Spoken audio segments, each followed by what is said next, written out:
मुहर्रम मुस्लिमों का प्रमुख त्योहार है। इसे मुहर्रम अथवा मुहर्रम भी कहते हैं।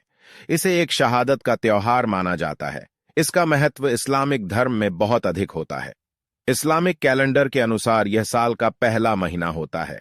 पैगंबर मोहम्मद साहब के नवासे इमाम हुसैन एवं उनके साथियों की शहादत की याद में मुहर्रम मनाया जाता है। मुहर्रम एक महीना है जिसमें 10 दिन इमाम हुसैन के शोक में मनाए जाते हैं।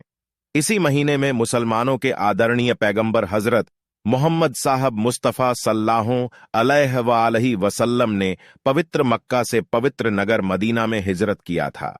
मुहर्रम के दिन कई मुस्लिम उपवास करते हैं। यह घटना 570 की है जब अरब की सरजमी पर दरिंदगी अपनी चरम सीमा पर थी।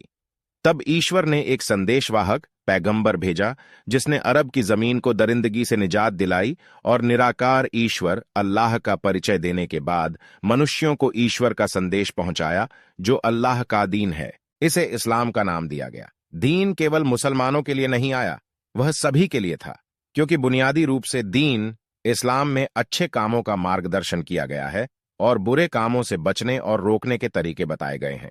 जब दीन इस्लाम को मोहम्मद साहब ने फैलाना शुरू किया, तब अरब के लगभग सभी कबीलों ने मोहम्मद की बात मानकर अल्लाह का दीन कबूल कर लिया।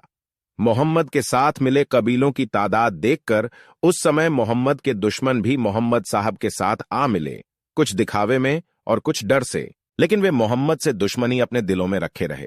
मोहम्मद साहब के 8 जून 632 को वफात के बाद ये दुश्मन धीरे धीरे हावी होने लगे, लेकिन वे मोहम्मद से दुश्मनी अपने दिलों में रखे रहे।